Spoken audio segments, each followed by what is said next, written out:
Déclarées d'utilité publique, les organisations non gouvernementales ONG ont pour but de défendre et de promouvoir les droits fondamentaux de la personne humaine, et ceci à travers de nombreuses initiatives et actions.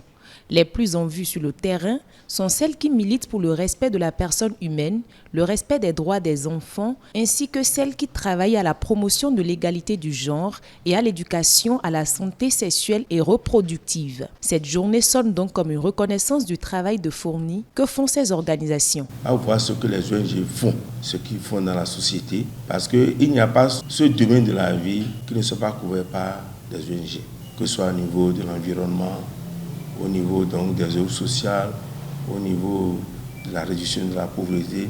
C'est des organisations qui sont à pied d'œuvre dans tous les secteurs de la vie. Et si on a réservé une journée pour elles, parce que c'est une reconnaissance. La reconnaissance de leurs actions sur le terrain, ce qu'elles font sur le terrain, ces ONG, elles ont besoin quand même d'être encouragées. C'est aussi un encouragement. Quand ce que tu fais est reconnu, ça t'encourage. Les ONG sont devenues aujourd'hui des acteurs clés de la société civile.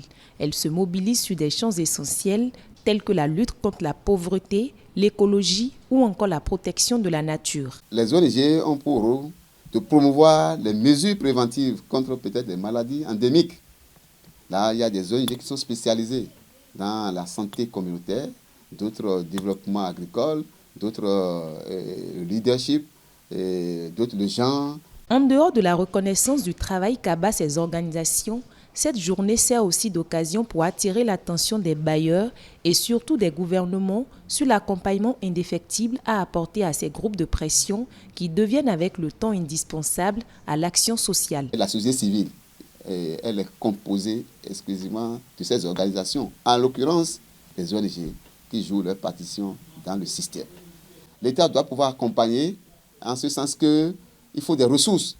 Lorsque vous avez un projet à développer, il faut mobiliser des ressources subséquentes pour mener à bien ces projets dans la communauté. L'État doit pouvoir jouer un rôle d'accompagnement, de facilitation, un rôle vraiment d'accord de financement à ces structures, parce que l'État ne peut pas aller descendre dans les communautés pour faire de la sensibilisation comme le font les ONG. Pour rappel, la Journée internationale des ONG a été pensée en 2009, puis reconnue par 12 pays situés autour de la mer Baltique en 2010. Elle prend une dimension internationale le 27 février 2014 avec sa reconnaissance par l'ONU.